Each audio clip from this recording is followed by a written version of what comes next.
Welcome back guys into this video. In this video we will be setting our development environment and it is very easy. We'll be doing that in less than 5 minutes. Okay, let's go to your favorite browser and in the search bar go on and search for dev C++. Click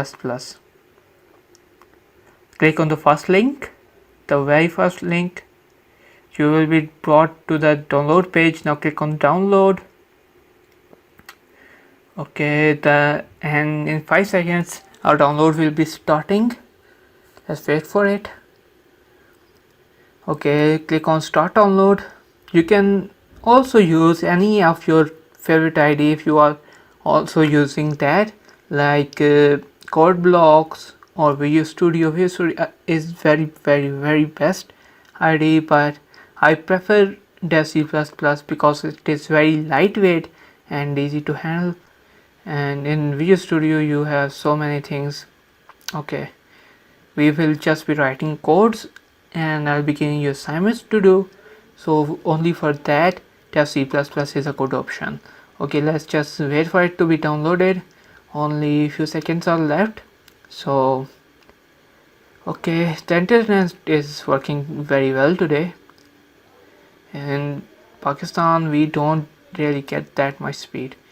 I know it is very low, but still it's great for us here. Okay, now open it.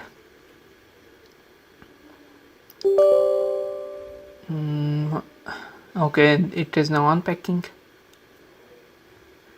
We will soon see the install wizard, and in that we will just say next and okay.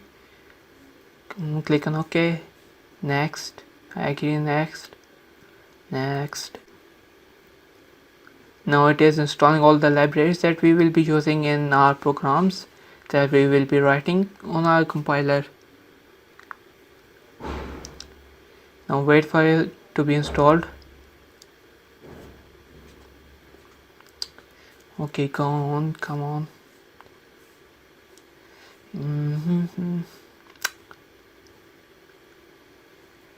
It is, I think, taking too long, but we will finish only in 3 or more minutes. Click on OK. It will launch Dev C++ now. Okay, yeah, you can set your preferable design from here for fonts. Okay. Now click on Ctrl+N to add a new file on which we will be writing our program. Now it is open. Now I will see you in next video where we will start doing some programming. Till then, take care.